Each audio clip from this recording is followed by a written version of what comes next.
For November the 10th, 2023, we talk about Little Goodie Two Shoes, Power Wash Simulator VR, Sea of Stars, and much more. Welcome to Level 479.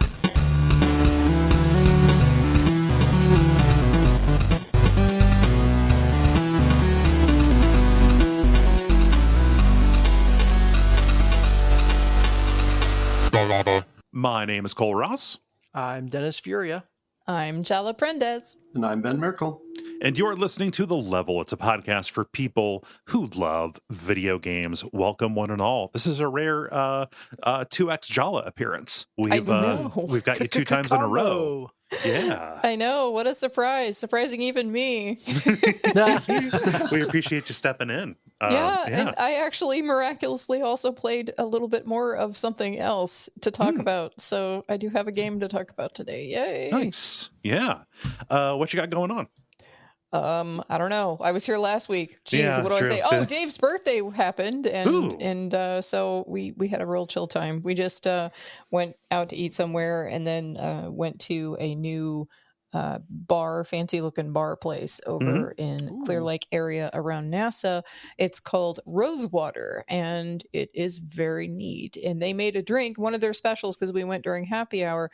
One of their hot drink specials was basically coconut milk with bourbon and butterscotch with a little bit of nutmeg on top. And it was really, really good. And so we went out and approximated our own version. So we have a particular Texas whiskey that it has kind of like a vanilla caramel taste. It's not a flavored whiskey. It just has those notes. From the barrel. Yeah. Mm-hmm. And so we have that, and we are using that in place of the bourbon. We are using Planet oat milk creamer that is coffee cake flavored in place of the coconut milk. And then we are doing the butterscotch and then putting a little bit of cinnamon. And it tastes like I'm drinking this amazing cookie. It is amazing. I love it. It's the sip of Theseus. It sounds like it would make you real sleepy. It was exactly what I needed from all the high stress I've had since the last time I've been on the show. Yeah. And so I had one earlier before coming onto the show. So it made me go from having like an absolute murderous rage to being pretty mellow and chill. So that's good. That's the plus side. But yeah, that's a butterscotch was 1 to 2 of the whiskey and then 3 of the oat milk creamer. If anybody wants to try that out, but just warm up the creamer or the milk or whatever you're using, and then put the alcohol in there, because otherwise it's going to get weird. Yeah. So nice. Well, sounds like a nice night out. Yeah. Yeah. What's everybody else doing? My story is beverage based as well. It feels like no time has passed since we last talked. So, and really nothing much has happened that I feel like talking about. But I was at the grocery store and I found out that they are distributing Ale 81 up here now. Yeah. Time to go climbing and drink some? I don't know. Go climbing? I always associate it with Red River Gorge. Like, that was the only place you could get it in high school for us. Gotcha. Okay. Yeah. For people who are this was common when I was in Cincinnati. You could get it. It's kind of in the same vein as like cheer wine. This is a ginger ale that has like a lemon lime to it as well, and a little bit of caffeine. It is one of the most delicious beverages in the entire world. I love it. And when I moved away, it was one of the things that I missed about being in Cincinnati. And when I saw it sitting there in the 6-pack. It's only sold in green glass bottles. I was like, oh, you got to be kidding me. And it was legit some of the best news I had gotten this year. That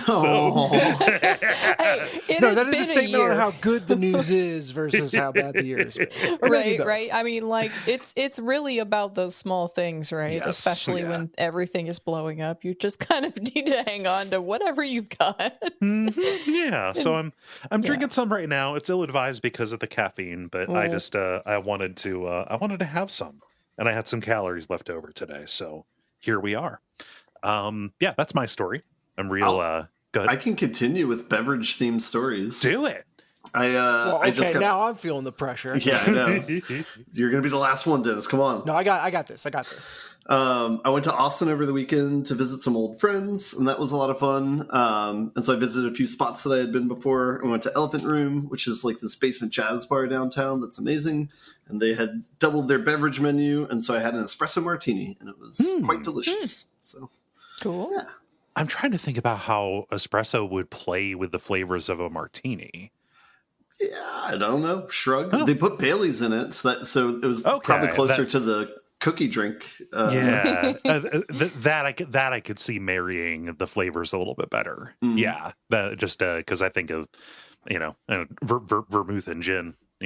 Do not seem to me to play. It's too many aromatics, let's say. But isn't like espresso martini a thing? I always thought that was like a phrase. Or I don't know. I could be wrong.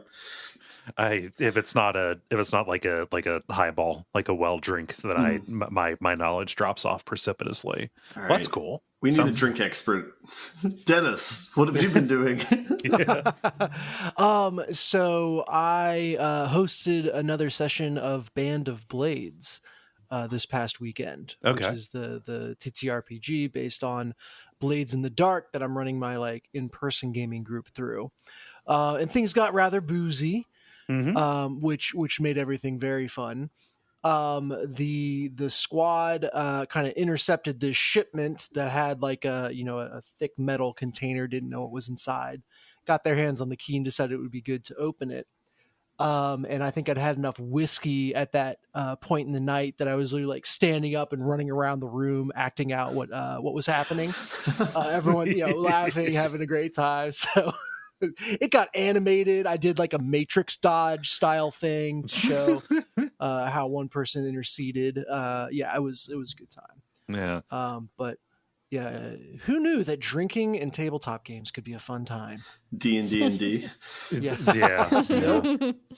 I actually have that's my drinking related one that I came up with. Got absolutely hammered GMing a game.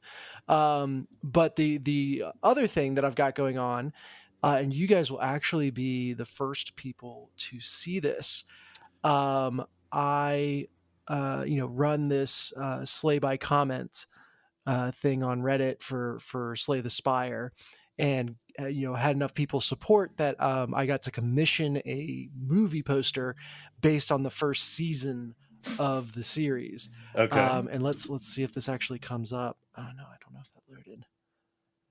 There it is. Neat. Are you seeing it? I didn't get a preview version, but yes. So this is the movie poster for the first season of this dumb fun thing I do. Look at that! It's even it's kind of in the style of Hey, Dennis, what's the sunflower from Plants vs. Zombies doing there? Yeah, that's what I was wondering. That's a bit of there's a relic called a happy flower. Ben is probably familiar. Yeah. And it was in, I think it's called the Scrap Ooze, is an event that you can get where basically you try to reach this relic in it, and you take damage or you get the relic. And we were low on health. We got the event, and the entirety of the internet was mash that button until you get it or you die. There was no consideration of not going for the relic. Right. And it wound up on the first try. We got the happy flower out of it, which wound up being kind of the run winning relic for us. Mm-hmm. So, the happy flower is in there. There's and I keep on saying Ben might recognize. There's the icon from Claw up at the top. There's a meteor being summoned. There are the birds, which was what ultimately killed us. And then if you read in the credits, there's a bunch of shout outs and funny in jokes from that run. So that's dope. It's super cool. Yeah. And can't wait to share it with everyone. There's one or two little tweaks that are being made to it. And then it will go live, but very excited that has actually turned into a thing worthy of a poster, at least. Oh, that's great. Is that at a resolution where you could get it printed as a poster? Oh yeah, I absolutely will get a poster of this to probably hang. I'm looking at the spot on the wall that it will probably go up. So yes. Oh, that's cool. Mm-hmm. Always fun when an online thing enters the real life. In the real life. Enter the real life. Yeah, it is always fun when something becomes real like that. Yeah. Mm-hmm. Well, that's us checked in with everybody. That sounds like some banter. I think we should talk about video games now. And to do that, we have to have a regular kind of show. What would the grind, the multiplayer, and the end boss? And why don't we get started with The Grind, where we talk about the games we have been playing over the past period of time or so. I'm going to go first because I have the most important game of the year. Ooh. Power Wash Simulator VR.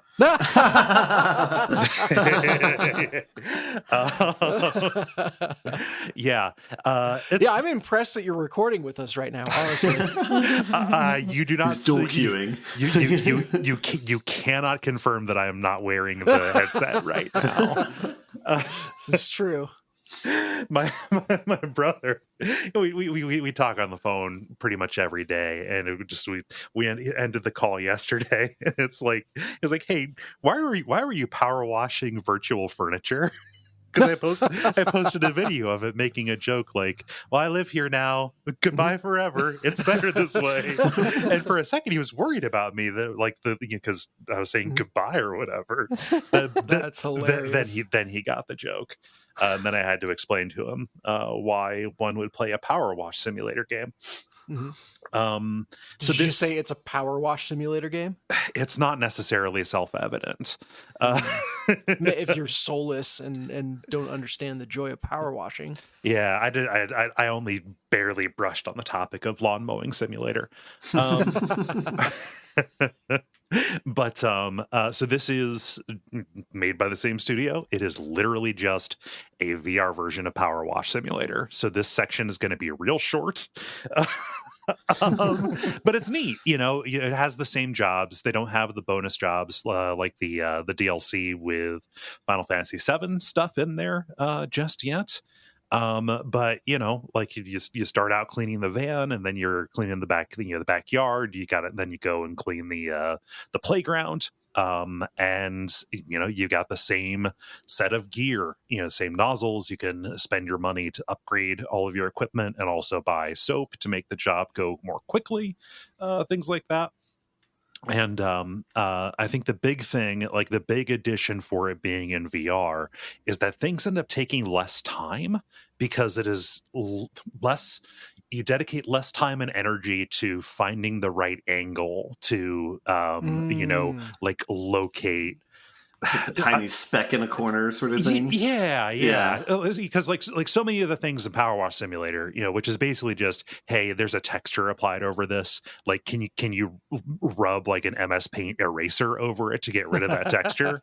There you go. It's the most bone simple thing, and it exists only to be one of those hashtag satisfying, kind of deals. But like where the game is in looking at a 3D object and conceptualizing where the dirt can be hid in that. Mm-hmm. And so like a lot of you are just like, man, like why is this part not dinging as being done? And so you have to go and look around, and usually what happens is you've only been looking at it from a handful of angles, and when you're doing a wash, when you're spraying it, I call it it's like a shadow that goes where like, there literally is just a shadow of dirt that you were not seeing because it was behind something that was blocking it, right? So in the regular version where you're playing it with mouse and keyboard, you've got to go around and then duck and just kind of get around and try and find your angle to get up there. When you're playing it in VR, where it's tracking all of your motion, and also not just with your hand, but also like you can like duck in the game, but you can also like duck in real life and just really get your head under there to like look for it. It's so much easier to just like conceptualize it as a 3D object and like intuit where that last speck of dirt is going to be hiding, right? So in honor of David, you are literally bobbing and weaving. Well, yes. I mean, in fairness, most of what you do in VR is bobbing and or weaving. It's one of the operative verbs. It's literally all that pistol whip is. But it's neat, I've just kind of been approaching it, one or two jobs a day. It's all familiar if you have played the regular version of it. but it is interesting the way that VR is a good fit for it. Again, like I said, because the base game is so much about conceptualizing a 3D object, having it be in literal 3D, and actually being able to like binocularly like look around it, does add a dimension to it, which I didn't intend for it to be a pun, but it actually ended up being, and I have to be okay with that. So is this now like taking away from other video game time, or is this now like added as extra relaxation time to your normal life? Oh no, I mean it. I don't know how to answer that question because I've been playing other stuff. Or do you have a budget of power wash time already built into your schedule? I don't know about budgeting it. It's literally just like, I have enough time to do like half of this, so I'm just going to go in, and it's basically like just like scratching your back for a minute, and then stop, and then go and then go work on something else. It has not like. the whole I'm going to disappear into this thing is mostly just a joke. It's very self-aware about what a weirdo I am for these kind of sim games. But that's my only like new thing. Most of my time has been dedicated to Baldur's Gate 3. Other than that, all right, which I don't know. I'm still in Act 1, which is embarrassing to say, but it's so big. Yeah, it is. I think I was declaring I was almost done with Act 2 last week, and I am not almost done with Act 2. So don't worry, you'll feel this way for a long time. Yeah. I took a break from Baldur's Gate 3 because I was like, well, I got other stuff I got to play. I can't keep up on this right now, and I don't want to just be playing assignment play and Baldur's Gate 3. Yeah, you gotta have some variety. No, but I've got to knuckle down on it. And let's be honest, once you shag who you want to shag, like your motivation drops off a cliff. Is there any other answer but Karlach? Well, it depends on what you're into. I know. There are so many people fuck around and find out, literally. There are so many people who are like super simping over Astarion, and that's just... No, I'm just not. No. It's just not my style. No. Yeah. Dude, I saw someone post their Astarion cosplay. It was just an empty mirror. Very good. I mean, no shade to people who like Astarion. Just different strokes for different folks, Yeah, I'm gonna look down at anybody who doesn't who doesn't main Karlach. Come on. So yeah, that's where I'm at. Any questions? No. Cool. Let's see. Who has something new? I have something new, but I have very little of it. Okay. So I've played basically like I struggle to even call it a tutorial. I played the intro cutscenes for Sea of Stars. Hooray! Yeah. Okay. Oh, the new retro style RPG has music by Yasunori Mitsuda. Yes. Yeah, by Sabotage. And the initial impression is great. They're setting up an interesting world, an interesting story. The stakes, at least so far, feel very personal. And I love the little touches that they've done to, it's not immediately a world-ending threat. It's a friend that you've fallen out of touch with, and that's great. And I was looking for a good xCloud game to play on my Steam Deck. So I'm playing this on Steam Deck. And there's an element of like active time stuff to the battles where you press A at the right moment. Press A at the right moment to get extra damage or an extra effect, etc. Yeah, Mario RPG stuff. Exactly. It's that kind of system. I haven't noticed any detriment to that playing through xCloud so far. But the game is also like emphasized over and over again. Like, think of this as a little bonus versus something you have to get every time. Right. And literally, basically, that exact phrase shows up no less than 3 times in a row during the combat tutorial. So it's interesting. I'm guessing that in playtesting, they saw people like, it feels bad to miss that. And if you feel like the game, will require you to get it right every time, I could see that getting frustrating real quick. So they just extra super duper harp on like, this is a bonus. It is not the expectation. You'll be fine without it. And yeah, it was just funny to see how much they emphasize that. I wonder if that's a problem that can be solved with a disclaimer, because gamer psychographic is a very immutable thing. It's like, hey, here's this item. It's fairly rare, so use it in an important situation. And your brain goes, never ever use. Got it. Yeah. Hoard it forever. Mm-hmm. So yeah, same kind of response. I also have the built-in of like, I'm streaming this, so maybe I don't have to be as stringent about it. Yeah. So far, the actual bigger part of the combat is building up combos and interrupts in your actions. So your attacks do different types of damage.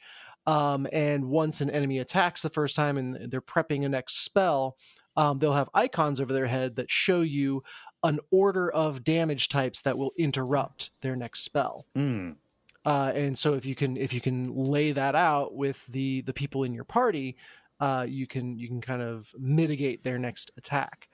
And that's a fun idea. Do they make like diegetic sense? Is it like water then electricity to like do something to interrupt them, or? Interesting. Well, so far I've only seen it with slashing and bludgeoning damage, because my verbs are fairly limited. It would make sense if they went that direction. Jala, you responded as if you've played this. Oh no, I have not played this. Okay. I have had so many people tell me that I need to play this game and tell me about how much they like it. Yeah, I was hoping someone could answer that question, because it makes sense that they would go that way with it, where like, the types of damage combos that you build up make sense for whatever you're fighting, but I haven't seen it yet. Not because the game doesn't do it, just because I'm so early in the game. Gotcha. The other thing you can do, though, is as you're landing these attacks, and particularly landing these interrupts, you're building up a combo meter, which then allows you to do a special attack based on the two people or more that you attack with. So the presentation is very much like, what is that? Final Fantasy 2/4 or whatever it is. It's like the appearance that I've seen is like an up-resed slightly and like way more colorful, like Chrono Trigger. Sure, yeah. No, that's a good pull. And so like it's got that vibe to it, but there is so much more going on in the combat than what I've experienced with Final Fantasy games. So it's been fun. Like I said, I feel like probably like 85% of it has been technically cutscenes. Like the camera angle doesn't change; you're still in that top-down view. But it's scripted sequences. Yeah. Exactly. So I've only gotten to do a couple of combats, but I love the way it's setting up the stakes for the game, and there's a lot of interesting ideas in the combat, and I can very easily see how those will kind of expand into really interesting choices as you're playing. Yeah, doesn't bode well that it's so talky out the gate. Oh yeah. Oh no, I just I would have dwindling patience if it was so. Yeah. But that's more of a personal taste thing. I literally had the thought of like, man, show don't tell, please. Like, I want that. And it feels like I'm getting to the point that now I get to hit some stuff, Yeah. But we'll see. Like just hit some stuff, but like explore, Yeah, not be so much on rails. Yeah.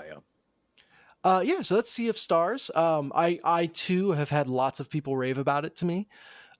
So I'm interested to see where it goes. And thank you to everyone who's recommended it.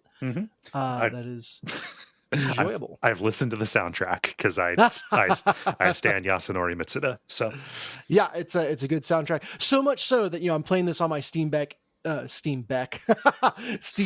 in bed, with Jen, kind of over on the other side. It's like, I'm sorry, babe, I'm just going to turn this on a little bit so I can listen. Yeah. And hey, she understands. That's worth it. Yeah. Do you take your Steam Beck with you when you go get a devil's haircut. Sorry, that's the best I could do. That's literally the best I could do. Yeah, that's about all the concept deserved. When you lose your Steam back, do you say to yourself where it's at?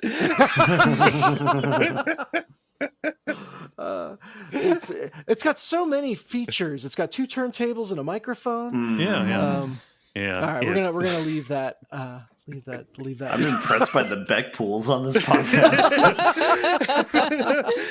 if he did sound shapes, like, man, him and video games go together. If you get real good at playing your Steam back and people pay you, would that make you an e-pro?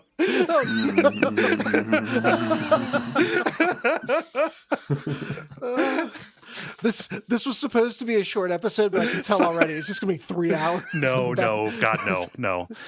All right, yes. All right. That is Sea of Stars on my Steam Deck, and it has been a good time. I otherwise have just been playing my 3 Fs right now that I'm mainlining, which is Fortnite, Forza, and the finals. Okay. We've still playing Fortnite with the kiddos. We've pulled down 2 wins. Nice. Since we talked last. And I'm never going to be a professional gamer. I'm never going to play probably even really for an audience. But the second win we got, like, they both went down, and then I kind of finished the fight against 2 other people, and it was like real people.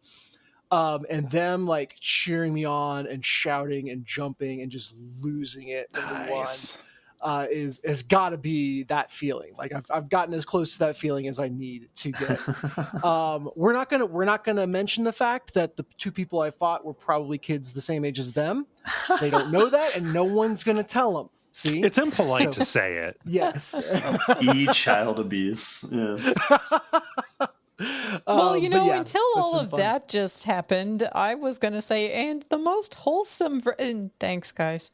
No. We are bonding as a family by making other children cry. Yeah. No, it's good times. But one kind of adjacent story is I was also looking like, you guys might be interested to see some like really good people stream this. So let me pull it up on Twitch for you. Uh-oh. And yeah, somewhere in my mind, I had that Ninja was a family-friendly streamer. Oh, no. Oh. And yeah, pulled him up. Jen was out shopping, and I pulled it up for the kiddos. And we watched for like 5 minutes, and it was fine. But literally, as Jen opens the garage door to come back into the house, he gets killed at like the beginning of the match. Fuck, man, fuck that motherfucker! I had the fucking I swear to God, it just started happening when he walked in the door. Ask them. It's the first time that it's. She just laughed. But, yeah, those kids are ruined. Sorry, it makes me gotta throw them back.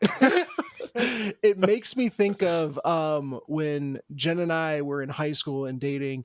We were at my parents' house. Everyone else was out and watching Airplane. Okay. And there's literally one scene with the nun. Yep. Now there is when the entire plane is like losing their minds and freaking out. There is literally like a second where a topless person just kind of bounces across the screen. Yeah. And that was the moment my parents came home. Yeah, so Jen, I think, just has that kind of luck. Maybe. I can't wait for this episode to come out and someone's listening to their kids, and then their significant other comes home right when Dennis starts yelling the F word. I swear it's wholesome. We teach our kids, and who knows if this will work, but it's what we're going with, that there's no bad words, there's just bad times to say them. Yeah, that's probably right. Yeah, that's good. And right now you're a child, so it's always a bad time. But yeah, so that was a funny moment.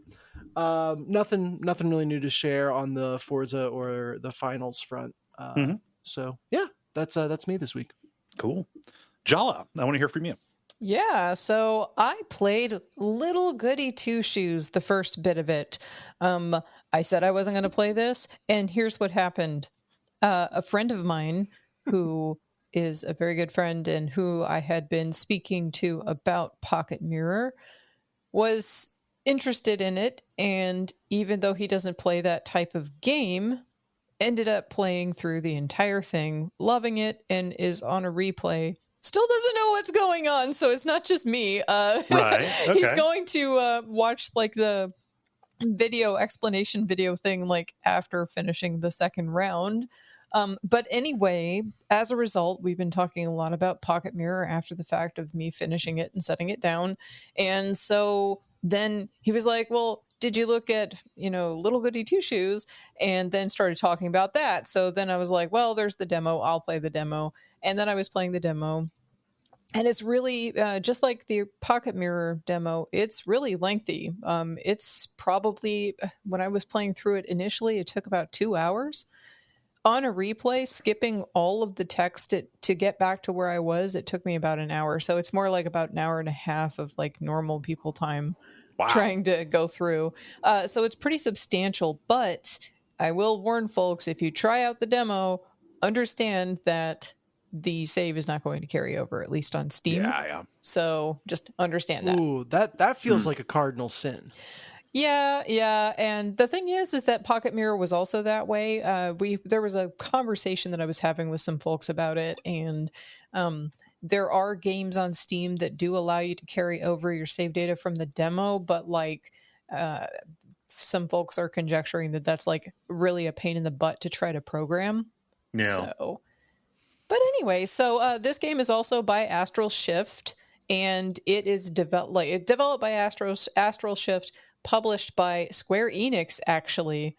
That's weird. Yeah. I mean, not weird. It's interesting, surprising. I didn't think that was going to happen because, like, the only other game they did was Pocket Mirror, and then now they are published by Square Enix. So, I mean, that's a thing. Cool. Good for them.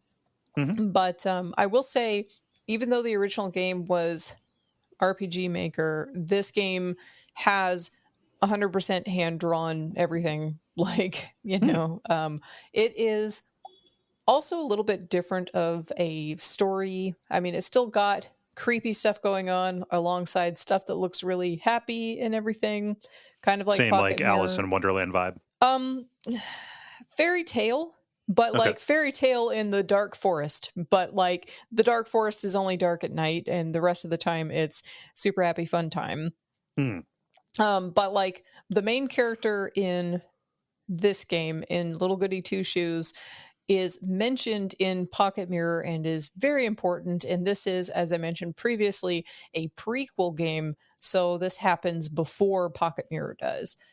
And I have to say this, Elise, the main character, is a little shit. I do not like her at all. She's terrible.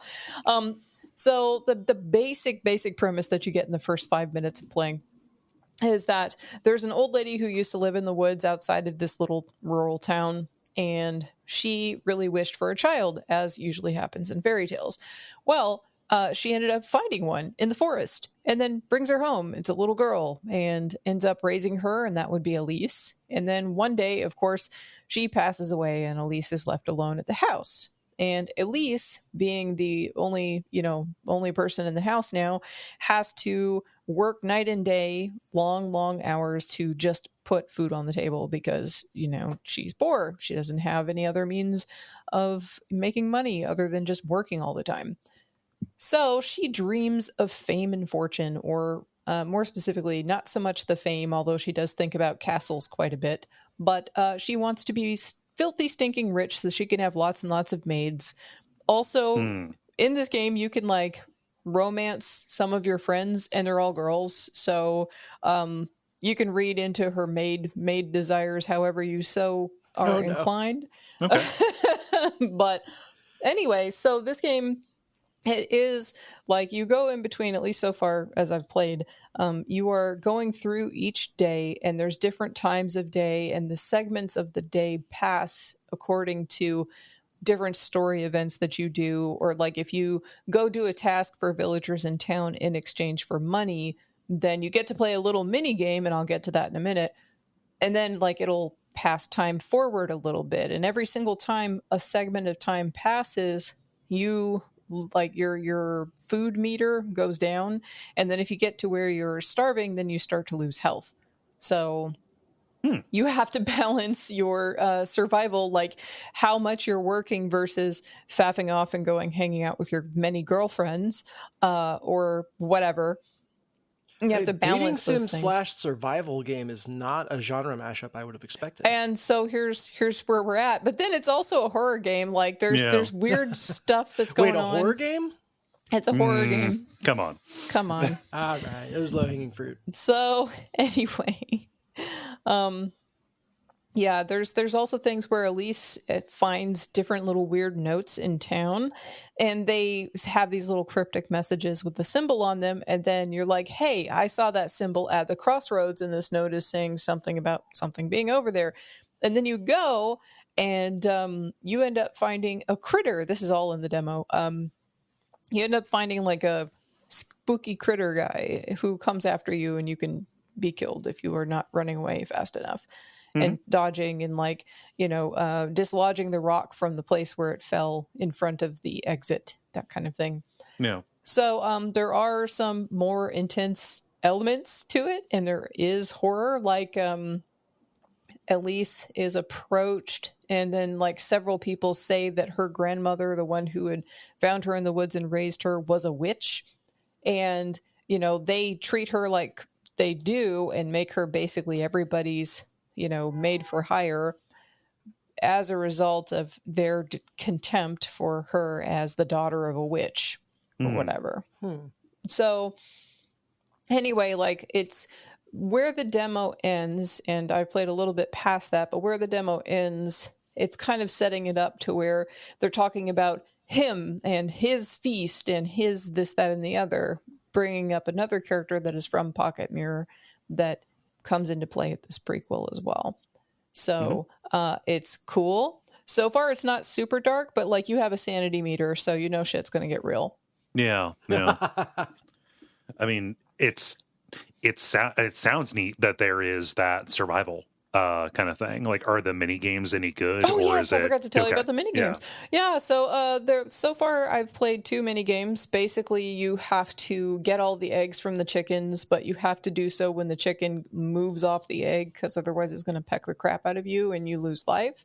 And then the other one is getting apples, like retrieving apples, but it's basically apples are falling from the sky, but there's also rotten apples, and every once in a while, for no apparent reason, an anvil will fall, so you don't want to get hit by the anvil, so you have to like dodge around to get those apples and everything. And why did they plant the anvil tree next to this? Right. So, but the thing is that when you do these mini games for these tasks that you're doing for the villagers, it pops up a little arcade cabinet, and it has like the little old school screen, like you've got a CRT monitor, and it has like, like a super pixelated character version of Elise on the screen and everything. So it's very cute. It's got the little joysticks and stuff. Not that you can, of course, use those, but still, it's very cool aesthetically to look at.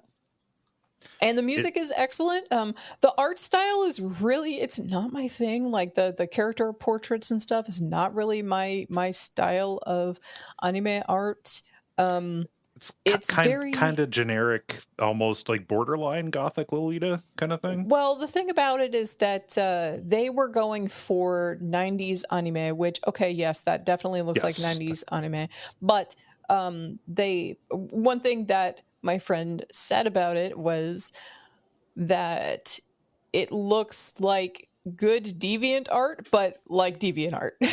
Yeah. So some of the little cutscenes that they've got when they're not using the sprites themselves from like the in-game world are kind of like little paper doll cutesy cutscenes, but they also incorporated some what looks to be like stop motion animation with a doll at one point. So like I'm really curious to see what else they're going to be doing and throwing in there if they go further with a mixed media kind of thing.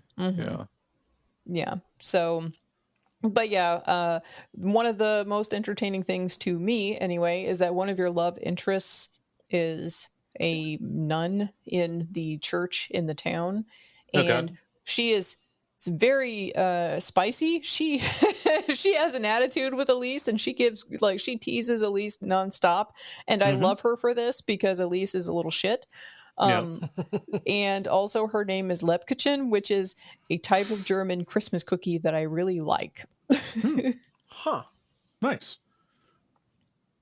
And I like that your opinion of one character is based on how much they make another character suffer. Yes, it's in theme. Sometimes they're right. Yeah. Yes. Yeah. But yeah. I mean, it sounds like this team got a huge opportunity to make a kind of maybe a scoped up project, based on what I'm hearing. Well, and the thing is that the original RPG Maker version of Pocket Mirror was redone when they made Pocket Mirror Gold Inner Realm. And so like the art assets and stuff are different. I don't know how close the actual pixel work is to the original, but in this one, they definitely have so many more customized things going on because they have so much more budget, I would imagine. So. Yeah. Cool. Little Goodie Two Shoes. Yeah. I don't have any more questions about it. I mean, I'm happy you're enjoying it. Yeah. The only other thing I've been playing is more Dishonored DLC because like I played through all of Dishonored main quest and then I played through part of the DLC and then I'm like, I need to get to Dishonored 2. I'm just going to stop the DLC for now and then, whatever. Also, I was kind of irritated that you lose all of your stuff and then now you're disempowered and you have to build that crap back up again. And I'm man, so I set it down for a while. I played like half of Dishonored 2, but I'm waiting for a time when Dave is available to actually watch me play through the Clockwork Mansion. Oh, has he not seen that before? No, he has never seen that. So I want him to see it. And so I got through the first half of the mission. So I'm like at the Clockwork Mansion in Dishonored 2.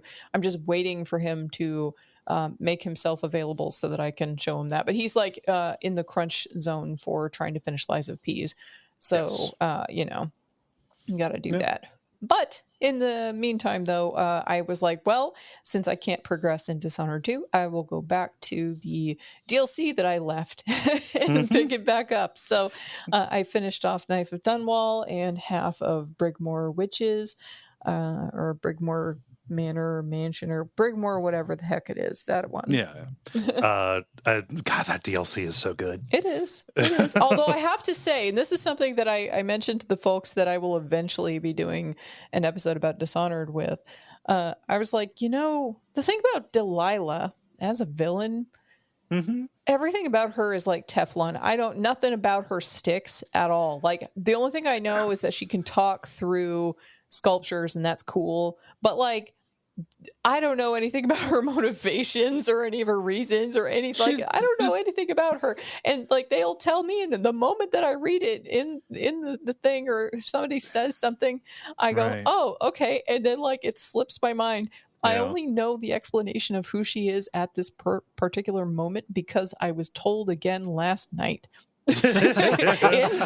in detail from the Lorehound who will be on the show. So shout out to Miguel for that. So it's literally just a succession thing. She was passed over, jilted, etc. Yeah, it's so boring that it's like, like I feel like they could have done a lot better by her, to be honest. It's pretty audacious that they'd used her twice. I like the series quite a bit. I think they're excellent games. It is wild that they just said, well, here's her again, when they were we have the art assets, let's just go with it. So that is a bit of a bummer. Well, anyway, that's about everything. So nice. What else have people been playing? Ben, bring us home, Ben. I just got a tiny thing this week. I continued playing Alan Wake 2 from last week. I won't really talk too much about the story, or I'll talk about it in vague terms as to not spoil anything.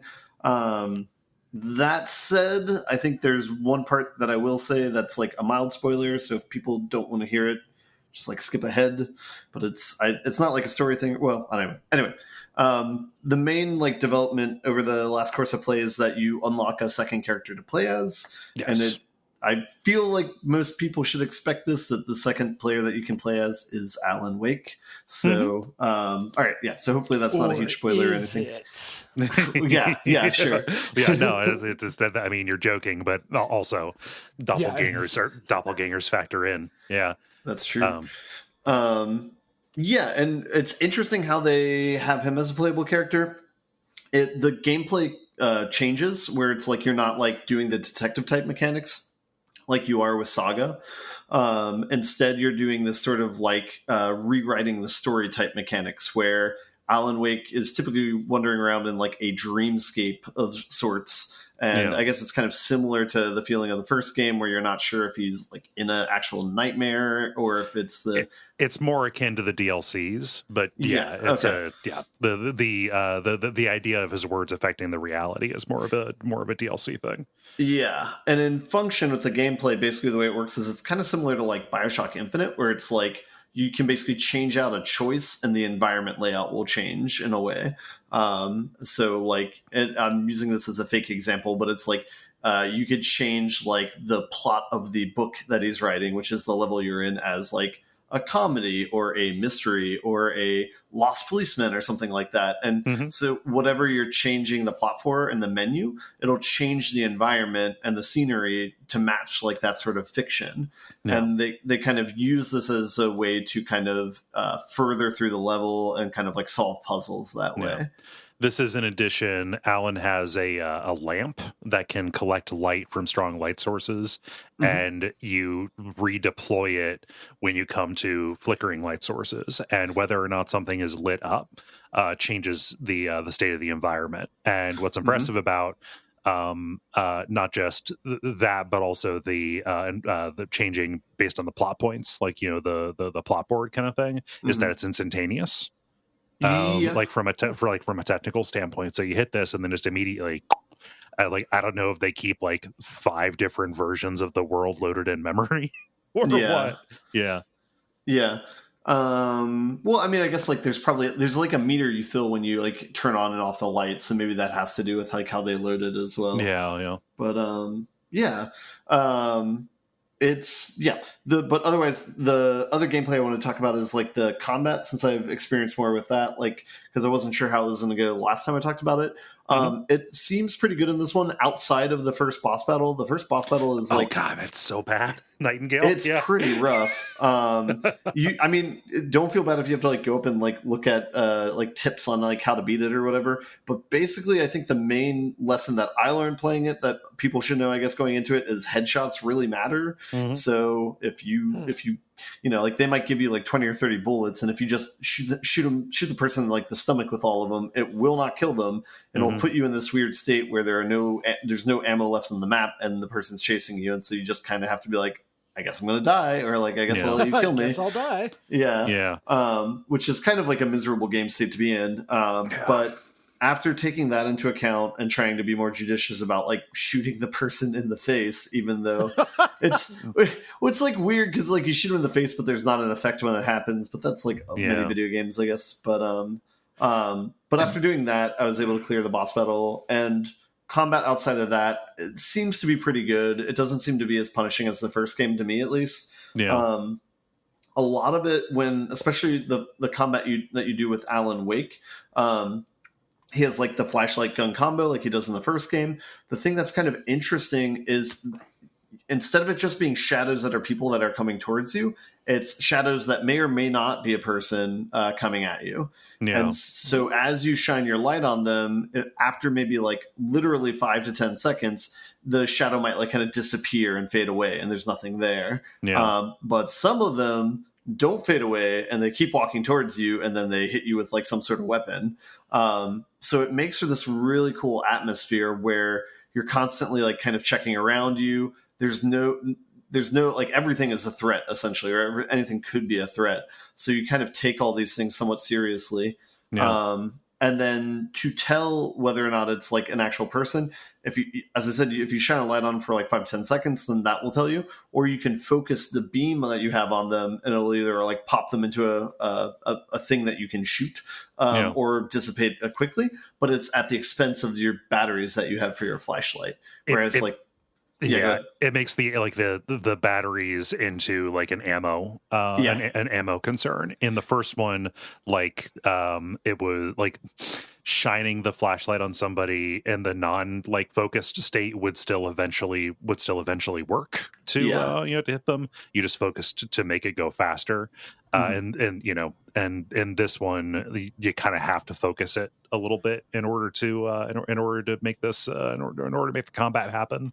And battery scarcity ended up being way more of a thing in this than it was in the first one to me.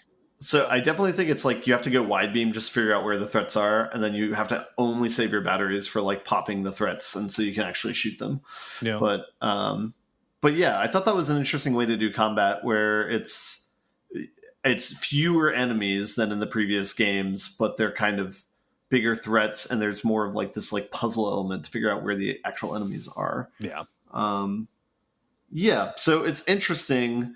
And then the other mild thing that I'll say about the game is at a certain point in the game, instead of just switching back and forth between these two characters, it just gives you the reins and says, who do you want to play as?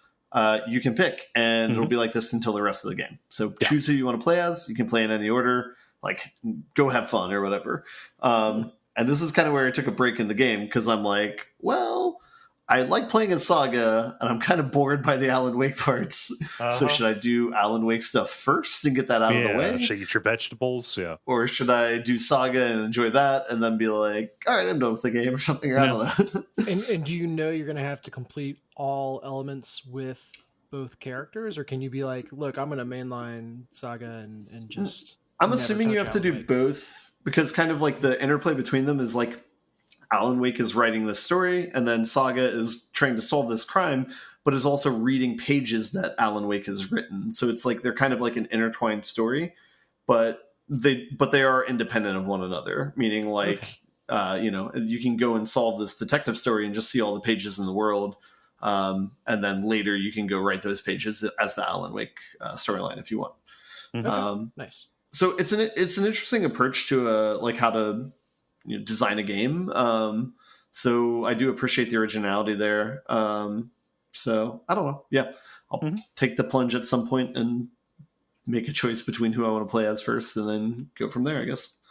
But makes sense to run it with one until you get bored of it, and then do the other. That seems fine to me. I didn't believe people when they said that the game would open up. Yeah. I don't know, having that opening the way it is and capping it off, having your first major encounter be that first boss fight. Yeah. That's real dire, actually. Like, it's somewhat rough shakes there at the beginning. I feel fine about the game now that I've kind of reached it here, but it took 4 hours to get there. Yeah. So. And I know we talked about this last week too. I definitely think like the hardware you're using to run this game does matter with how good of an experience that you have with it. Yeah. And so it's definitely a tenuous experience, but points for originality on this game. I mean, similar to Control, it does feel like they consistently put out very unique games, and they commit wholeheartedly to like the style and the theming of whatever game they're working on. Definitely the characters and like the plot points are some of the strong suits of the game. The writing is really strong, I think, which is appropriate for a game about writing. Yeah. So. Cool. Is that all you have, Alan Wake? That's all I got. All right. Multiplayer. Now it is time for the multiplayer, where we ask you a question and then you answer it. Dennis, what is the question that you ask the nice people? Yeah, thinking about multiplayer games and how ephemeral those experiences can be. If you could magically create an active, healthy community for a multiplayer game, which would you choose? You could either fix a toxic community of a popular game, you could put a beloved game in the limelight that failed to ever get traction, or you could bring back a favorite game from a long time ago and have it be vibrant again. Yeah. So lots of ways you can play this here. Mm-hmm. I will get us started here with Callum, who says, I really liked the co-op multiplayer in the FPS Syndicate reboot. The community was never big enough to support drop-in casual play, so that. Yeah, apparently that game was. I've never heard of it. Apparently, it's really good. I think it was made by Starbreeze, the people who did the Riddick games and the Darkness games. Oh, okay. Yeah, it was like a Xbox 360, PS3 era game that had kind of a resurgence like late this summer because the servers were taken offline and people were, saying like, "Hey, actually, this game rules," and then playing it. So, all right, very cool. That's a pretty good choice. Jala, what does Peter say? Peter says, having actually played a FromSoft game at launch, I'd want to see Elden Ring reach the state of multiplayer that Dark Souls 3 had at the end of its cycle before Elden Ring launched. I know it's improved now, but at the same time, for me, yet. Possibly at the same time, not for me yet. I think there's a missing word there. yeah. I catch your drift, knowing that it's improved, but it's not quite there yet. Mm-hmm. Yeah. I never really engaged with the multiplayer in Dark Souls 3, especially that far after launch, so I will believe you. Yeah. Ben, what does Case say? Case says, Hi-Rez killed the Tribes franchise, and it deserves a better company to come back in and revive the series. Tribes Ascend, when it was still active, was my favorite team-based game, and no other series has done movement and weapons like it.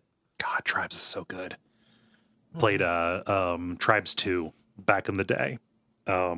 Gigantic maps, vehicles like of all sizes, like from individual up to like huge flying things that had multiple. It was like Battlefield, old style Battlefield before Battlefield, but there were also like comm satellites you had to keep online in order to like have all of your interface work.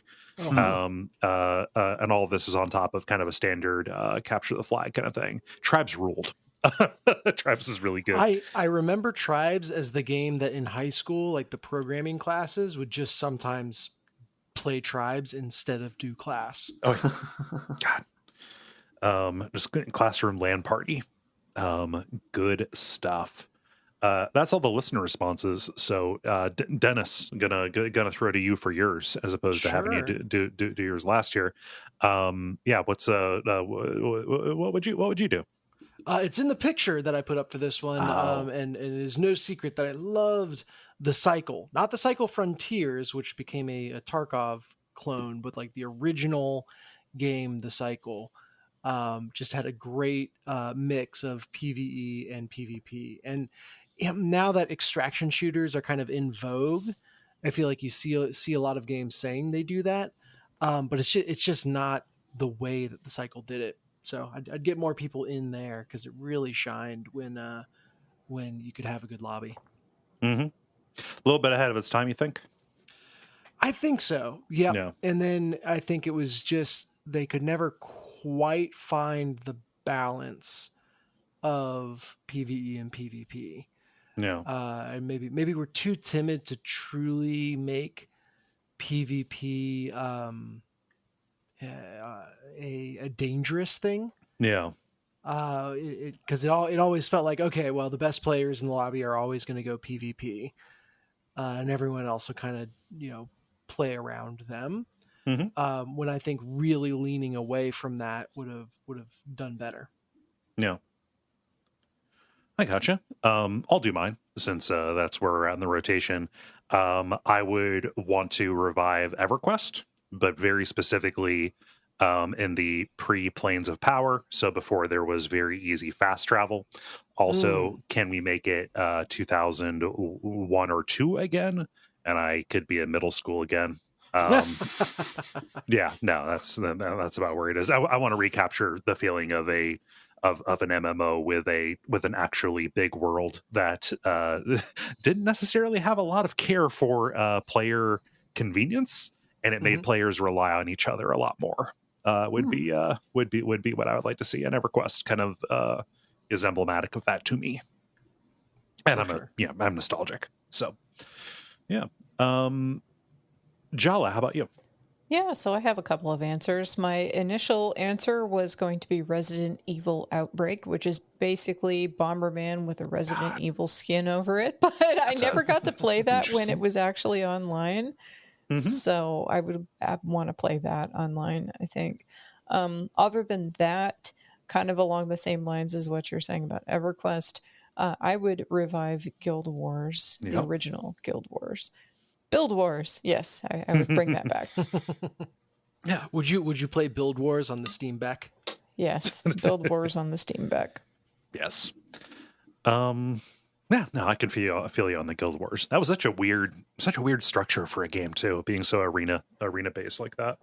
I know, but like, I really liked when I was in a guild in the first Guild Wars, and even when I wasn't in a guild, when I was just hanging out with people that I knew, and just playing the game, because the way that MMO plays is a lot different than other MMOs these days. Like the MMOs back in the day were like slower paced, like you don't get to your endpoints so fast, and also like just the way that it was set up was kind of interesting and tricky, and lent itself to a lot of flexibility within its constraints, if that makes sense. That's why it's Build Wars, because like all of those little pieces that you change make such a difference to just the overall performance of your character, and coming up with new things to do with it was really fun. Yeah, I hear you. Ben, round us out. I was gonna say, I like all of your all's answers better than mine. I was just gonna say Friday the 13th. Like, just keep the servers running. I imagine there will be fan servers. People will find a way to crack it. Keep hope alive. Cross fingers. Man, I'm nostalgic now. I'm gonna probably pull out my old EverQuest Atlas and just, I don't know, read zone descriptions. Fucking, I just described the saddest thing ever. Sorry. It can't be sad if it makes you happy. I want to believe you. But good question and good answers. Thank you, Dennis, for posting this. If you would like to participate in these in the future, go to Facebook, join the Duckfeed community group, and watch the prompts to go up on Monday afternoons. The end boss. Now it is time for the end boss, where we talk about things that are happening in the world of video games and how we feel about them. Ben, you and I are doubling up.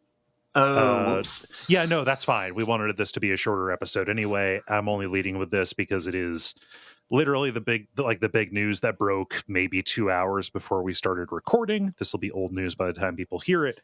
But they're making a live action Zelda movie, and I am conflicted. Understandably. From the producers of Venom and the Uncharted movie. Yeah. So I don't know. I think that the official network stance on Venom is actually pretty good. Oh, really? Venom's actually pretty good. Like the same way like the prequels are good, or no, it's not. They intend for them. All right, yeah.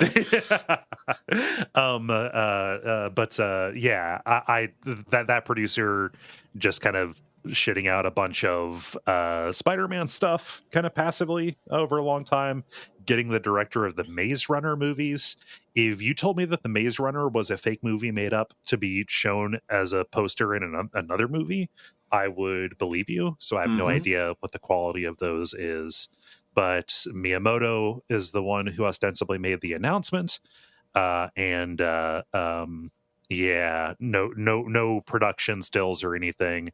Just the fact that this is going to be a joint venture between Nintendo and Sony, which is interesting in its own right. And it is going to be live action, which I feel is a little bit of a mistake because that's what I was going to key in on, especially after how well the Super Mario Bros. Movie did.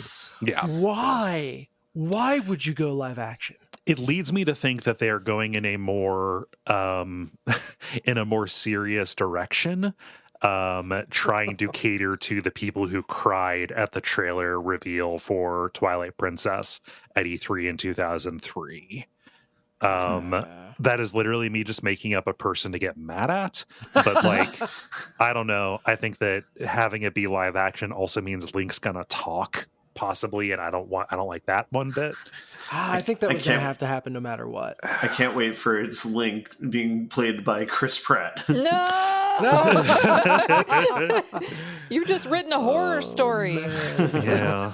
It would be the funniest thing they could do, though, if I'm being honest with you. Yeah. We know so little. It felt ridiculous not to bring this, just because, I don't know, everybody's going to be talking about it. People are going to be having their takes. I'm happy to hear other people are as kind of about this. Actually, okay, no. The real funniest thing they could do is cast Chris Pratt and then commit to never having him talk. Okay, that would be pretty good. We've perfected it. That justifies the movie if they can do that. Cast another actor, but have Chris Pratt do ADR, so he is voicing that character. Yeah. What? Why do you do this violence to me? Because it's fun. We're paying forward the pain. Yeah. So I don't know. That's where I come down on it. Do we have anything more to say about this?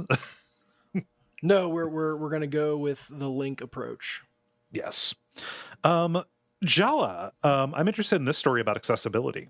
Well, here's the thing. Most of what I have to say about this, Sony's new access controller, is actually more active critique about what they could be doing better.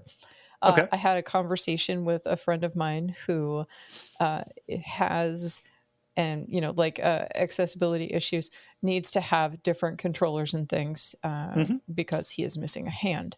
So that being the case, when this story came up, I was like, I wonder what he has to say about this. But so basically the input from directly a person who needs, and some more accessibility features is more or less that what they could do to help accessibility the most is, rather than make a proprietary controller, which is something else, another peripheral for a disabled person to buy, they could just open up their systems to allow for third-party controllers, because there's so many out there already that are usable that folks have because they play on PC or whatever, that would work just as well. And that way it would also alleviate the stress on disabled folks who usually have a limited budget, from having to buy another thing to add to their giant closet of peripherals.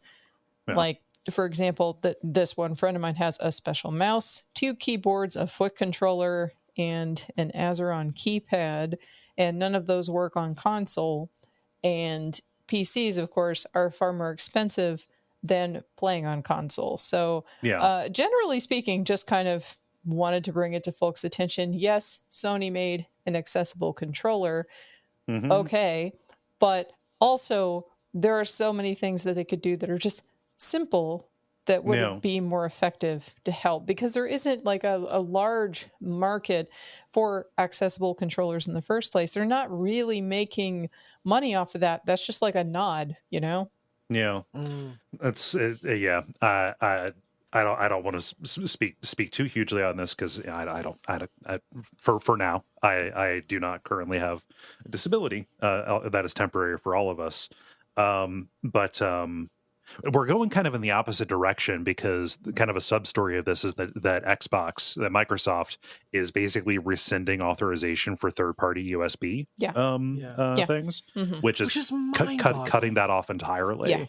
And the idea that any one company, any one console manufacturer could make a be-all, end-all peripheral when there are as many ways to be disabled as there are disabled people, right?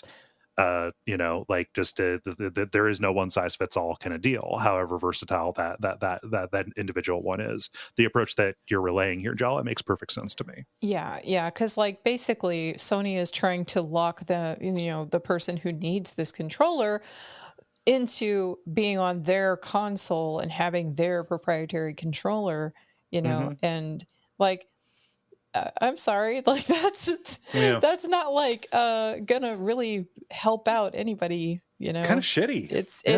It just locks them in. It's just capitalist stuff, And I really just wanted to bring that because I don't know how many people might see that in their news feeds, but I just wanted to make it so bring more awareness to the actual situation that folks have related to challenges gaming when they need a device like this.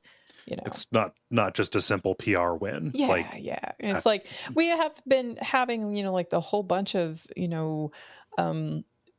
progress towards accessibility features for color blindness or for, deafness or this or that within games themselves. And that's great.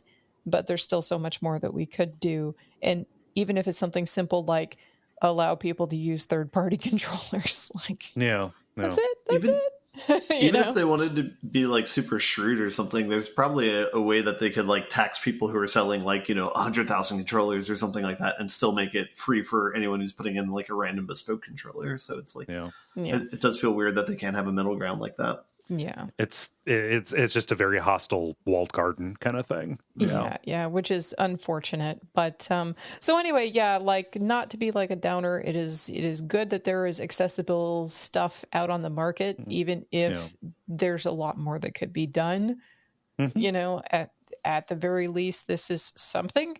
It still doesn't address the full issue, but here you go. Yeah, it strikes me like recycling programs are treated at a lot of companies where it's like, okay, well, this was a stunt where you talked about how you made a bench out of shoe soles, and like, okay, it's better than you not doing anything, sure, but if you look at the majority of that kind of project years on, it never scales up. It never really has any true impact. It's more for the marketing. Absolutely, it's a greenwashing. Yeah.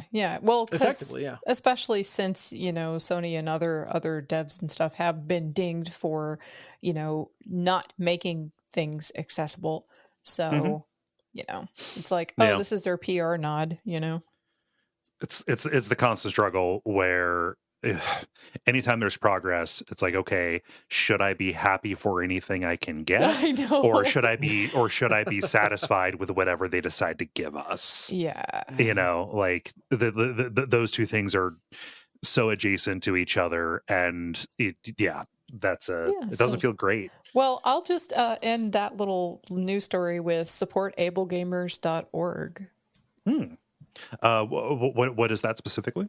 That is a nonprofit that helps disabled folks with getting accessible hardware and stuff, and like bringing video games to disabled folks so that they can also participate in those and enjoy video games. Yeah.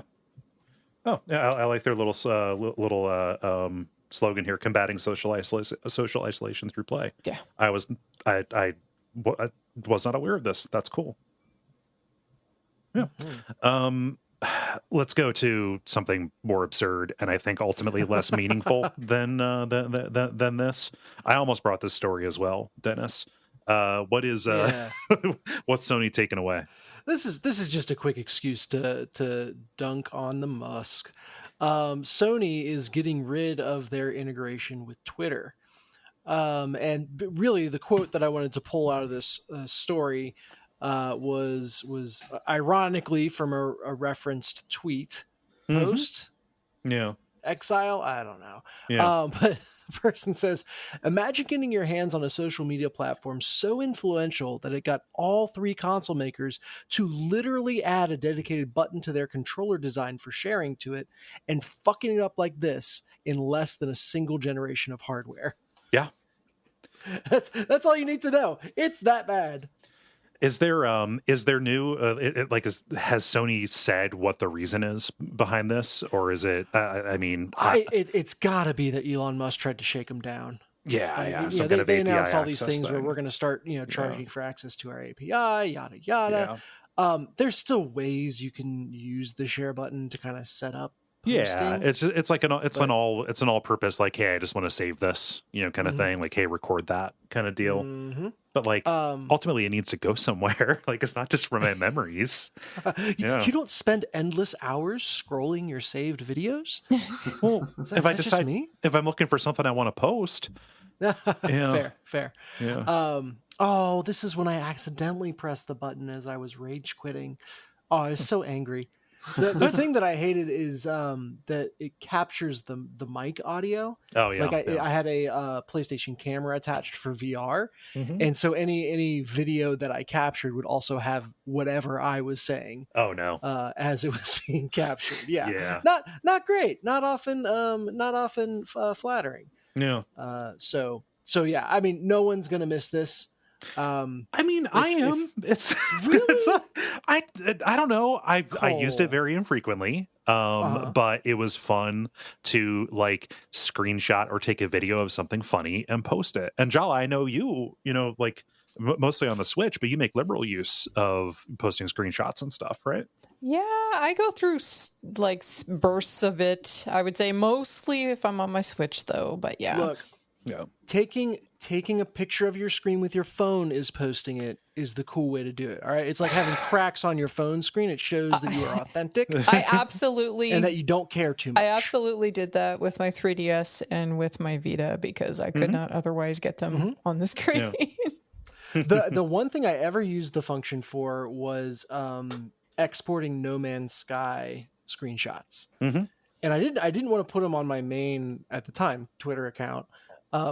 And so I created a Twitter account specifically for the screenshots that no one followed, but just had all of them that I felt like, oh, maybe this is worth sharing at some point. Yeah. So yeah. Well, the thing about like the whole screenshot thing, or like the sharing button for videos and stuff like that, is that when you are like a content creator for YouTube or something like that, but you don't have a PC or you don't have like a laptop or whatever that's powerful enough to do a whole bunch of stuff, like it's harder to port stuff over from your console if you're working with a console and then trying to put it on there. And of course, if you are a fighting game person, that obviously, like, fighting game people are always sharing videos of what they're doing, right? So like that slows them up, and again, like that requires that you have like a PC or something to transfer data over from, the hard drive of one to the other. So, then you're dealing with capture cards, and it's a whole world of shit. Right. Sure. And so like, especially though, if you're a content creator and, like you have limited equipment, then that actually can impede you from getting money if you make money on your content. So, yeah. Well, hopefully, I don't know. Hopefully that the idea of being able to capture stuff from the game and get it to somewhere does not go away just because somebody who sucks, and I'm tired of hearing about him, I know, mismanages a company. I know. I like when I first saw this, I'm like, oh great, get rid of the cancerous critter. I'm so sick of hearing about that critter.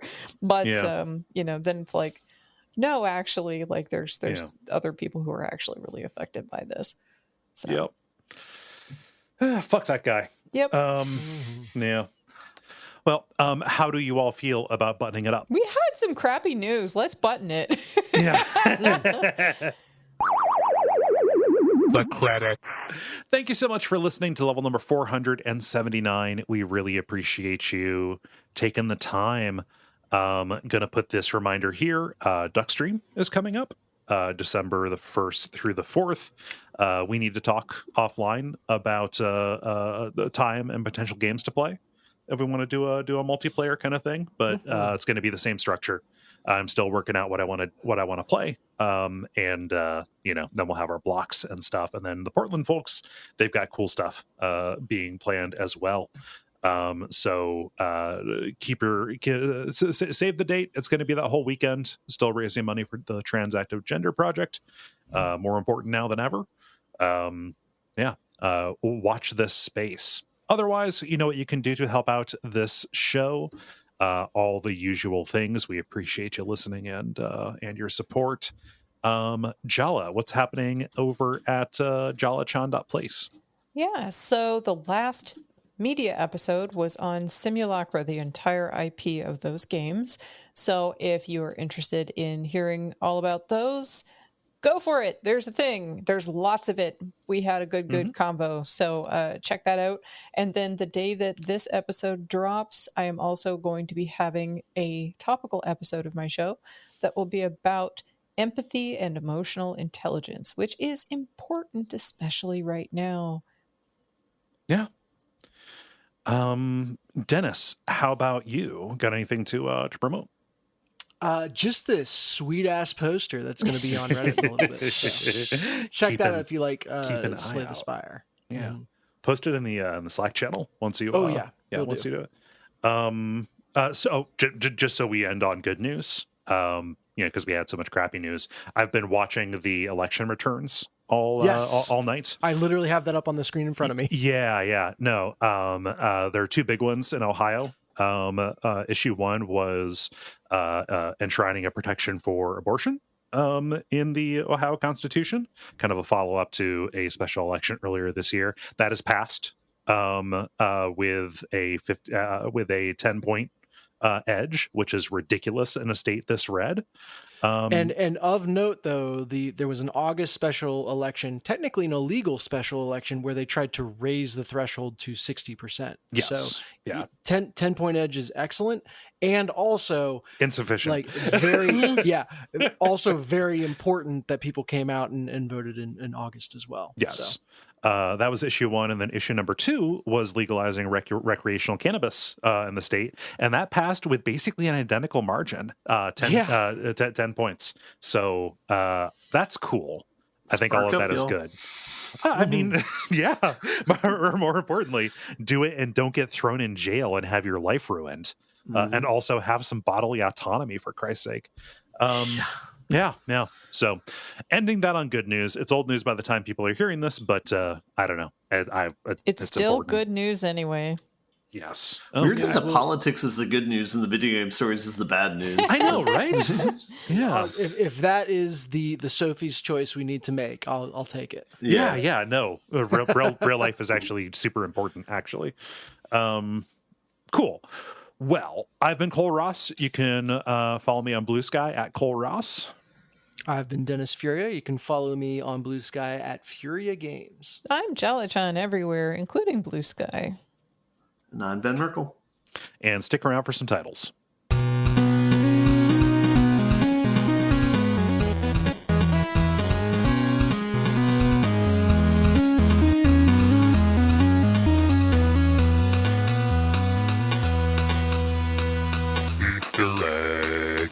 Okay, I have 2. I have Enter the Reality. And I have Steam Beck. I have 1. Sip of Theseus. Dennis, what you got? I have 2. One of them is Steam Beck. Okay. Personal favorite. And then I also wrote down Bobbing and or Weaving, the and/or. Okay. I don't know that the slash is going to work in a title. Okay. Yeah. Then consider me a hearty endorsement for Steam Beck. Okay. Ben, what you got? I got 2. I got D&D, and I got Steam Beck. Okay. It seems like Steam Beck gets it. I absolutely knew that it was going to. I didn't even write it down because I'm like, I don't even need to write it down. There's not even a point. Once they started batting that around like your dog's playing with a toy, it was kind of clear. Yes. Cool. Well, Steam Beck it is decided.